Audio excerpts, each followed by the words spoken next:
Today we are going to be going over cleaning your hearing devices if you have a dome on the end of it. You can see in another video how to change wax traps on these devices. For regular routine cleaning, you can use either a dry tissue or a microfiber towel to wipe down the device.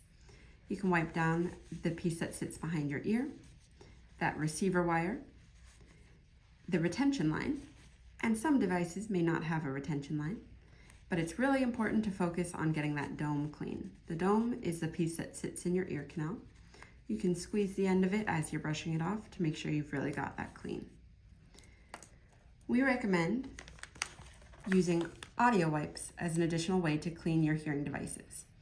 Audio wipes are antibacterial wipes that are safe for every part of the device, and they're safe for your ears. They are specifically designed for hearing devices. We do not want to use alcohol wipes when cleaning hearing devices. To use an audio wipe, just like with the dry tissue, you can wipe down the back of the device. You can wipe down that receiver wire and that retention line.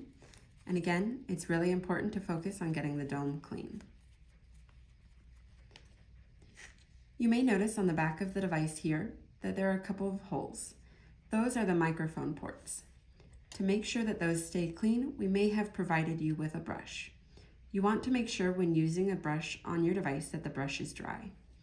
You can gently brush the back of the device to make sure that there's no debris getting down into those microphone ports.